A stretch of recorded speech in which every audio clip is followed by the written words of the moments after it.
you starting to get a buzz, you starting to get NFL interest. You don't have to go Division I to try to get NFL interest, because there's guys right now that you play with in the league. I mean, it's just taking care of your business, really. They gonna find you always. When they come to D2, them scouts, they looking for, like, how are you separating yourself from all these other D2 cats? How are you doing things that we know D1 guys can do? It's like them little things, so you gotta stick out. You shouldn't lose a rep at D2. Like, that's one thing we look for when we come to D2 for an NFL guy. Like, you shouldn't lose a rep here, because we know at D1, like, those guys are performing at a higher level, but it's like at the same time, if you're an NFL guy, you should be able to perform at a higher level like the D1 guy. So it's like, I could speak on a lot of things, but it's gonna come down to them little things. What are you doing to separate yourself? All right, back on our Unrivaled podcast. We up here at IUP with Duane Brown. He's an all-purpose receiver. He could do so many things. He's been at IUP cementing his legacy here for years. Every time I turn around on the gram, sometimes when they had the games on the D2 games on the station, when the IUP's playing, he's just putting on phenomenal performances. So, Duane, let me ask you a little bit about yourself. And you're from Apollo Ridge, right? What age did you start playing football? Probably around like 6 or 7. I know I was in them little midget leagues football, but it wasn't really nothing serious at the time. It was just like, you feel me, a little football here, a little football there. I didn't really start taking it serious till middle school, I feel like. Was you a hooper or a baseball player before that? Yeah, I did play. I played baseball, basketball. I did a little bit of everything. But I really was on that basketball grind till middle school. That's when football kind of took over for me. Like, I knew that was what I really wanted to do. Right. I could tell the way you move and stuff like that you got a basketball background. That's why I asked that. So, in high school, you had Trey Tipton up there at Apollo Ridge, and he was a great example, for you. Ended up going to Pitt. And then you took over. And then I kept hearing this dude. It was like, man, there's this dude, Duane Brown. I'm like, I'm Duane Brown. You know what I mean? But I said, they kept talking about this guy's ball. And then you come down to the facility, I got to see you. And your skill set was just crazy. And at the time, you was getting some Division I looks, and then you got a little injured. Mm-hmm. Then tell me about that experience, your high school experience, you coming off you getting injured, coming back, and then your recruiting process coming out of high school. I mean, that injury, it opened my eyes a little bit for, like, taking care of your body and that type of, like, the working out type of a part of it. It made me get serious with it, like doing extra things, like stretching especially. That was one thing I really wasn't in tune with. Just like knowing what I got, what I need to put in my body and what I don't need, like stuff like that as well. Really taking over that, like, forming my body to be able to play the game if I like longer and stuff, or just to be able to excel. So that was big. And then through that whole rehab set, like, little phase, right. Being able to come back, like, I knew my senior season was probably over, but dude told me we could do a little speed recovery, try to get you back in like 4.5 to 5 months. And I was with it because I needed time. Like you said, I had a little bit of D1 interest, but it wasn't nothing much. Right. And for them to see that injury, it's like they kind of faded on me. So I needed to do something. I needed to get some games under my belt for that senior year. So being able to really lock into that rehab, lock into, like, working out, getting my body just back to where it needed to be, it was big for me. Moving forward, especially into college, because, like, if you're not up here taking care of your business, taking care of your body, this shit gonna weigh on you. So you transition, so you come up here to IUP, you hit the ground running, you performing, and it's like, did you always feel like, man, I know I could play on that higher level? No, for so sure. So what was the feeling like with that? Because it was like you freshman year, bang, you hit the ground running. It was just like, I knew that injury was gonna put me back, and I ain't mad I ended up in D2, but yeah, it was always in my head. I knew I could do more and play more at a bigger level, and I always heard that from other people as well. But at the time, it's like my situation was here, so I didn't really try to dwell on the fact I could be up there. I knew if I performed well my freshman, sophomore year, I could possibly transfer up. And then I put myself in a hole with my grades and stuff, so I kind of took myself out of that. Right. But I just knew if I was able to do what I needed to do here, I'd be all right, you know what I mean, in the long run. It didn't matter where I was, for real. Right. So now, moving forward, you come out of, you up here, COVID hits, come out of COVID, you still balling, and now you know you starting to get a buzz, you starting to get NFL interest. So that's showing, especially with these young kids coming up, you don't have to go Division I to try to get NFL interest, because there's guys right now that you play with at the Jets, Baltimore, USFL, in the league.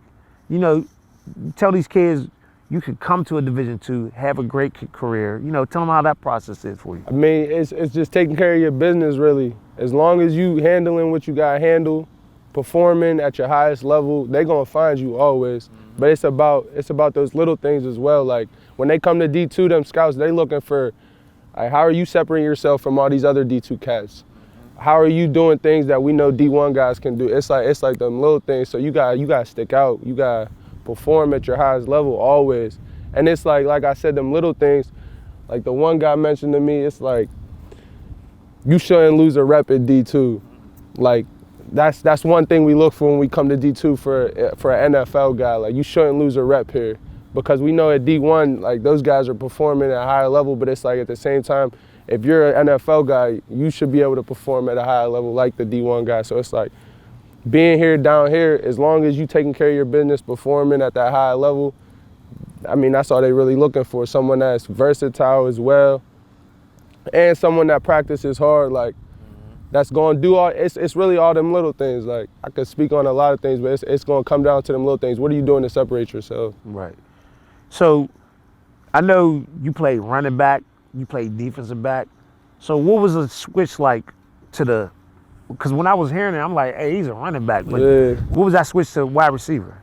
Yeah, started off running back in my freshman year, got into a little grade stuff. I was ineligible for this my sophomore season, and that whole camp, those 2 little camps, I was ineligible. They had me at DB, but like, I was good there athletic-wise, but like the play-wise, it was just a lot getting the defense and down. So they had moved me to like a scout receiver at the time. I was like the guy that they had go against our 1D, like, oh, this is the guy we gotta make sure this week, like, we gotta shut him down. So during scout, I'm tearing boys up on defense. So they're looking at me like, man, this boy can catch. Right.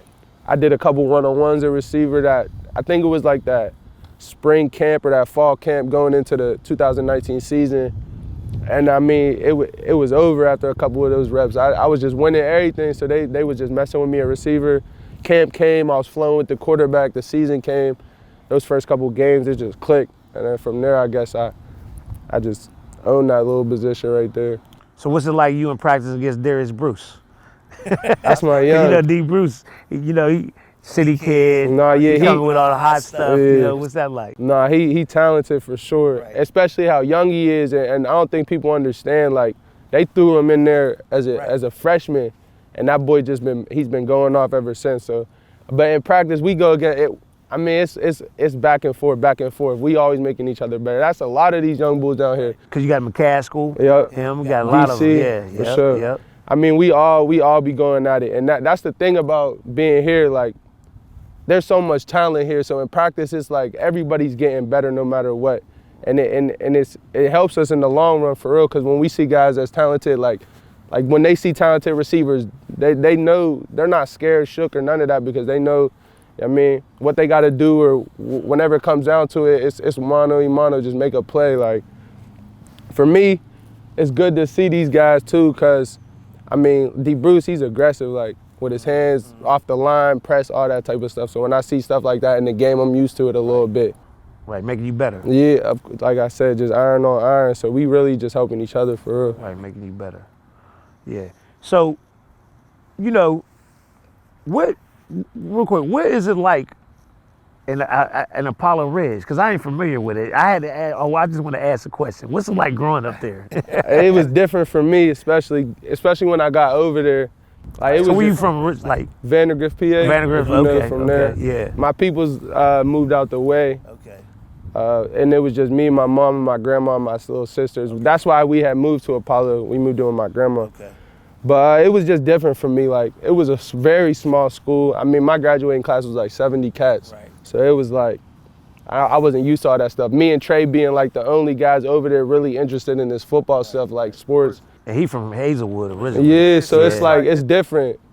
I mean, I really just tried to focus on sports over there. Like, I wasn't really cool with a lot of the people over there. When I say it was really just me, Trey, and my cousins, like, it was really just us. So, I mean, sports really got us through a lot of stuff over there. Like, just getting through.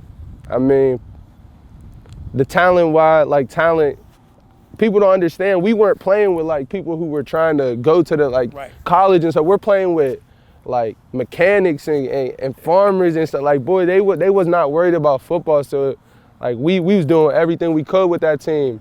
And for us to be able to go to, double round playoffs, triple round sometimes, that was big for us. Right. Obviously, I wanted to go to Heinz Field, but we couldn't always get that opportunity. Right. So what's next? This is your last year, moving forward. So what's next for you, not only football, but just life?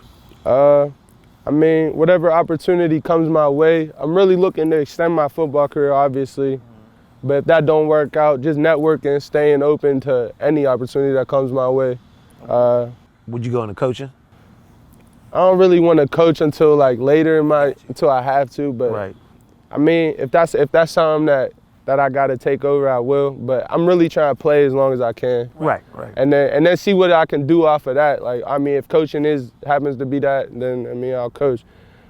Even I like training too, but I'm not familiar with all that stuff. I gotta learn some more things so I can teach them the right things.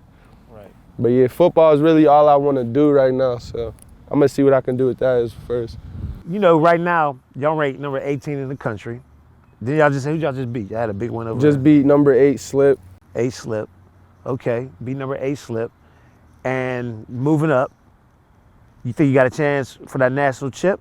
Or think, at least winning the PSAC? Yeah, we gonna start the first game, which is Cal, and then the next game after that next game, and then eventually we're gonna get to that PSAC chip.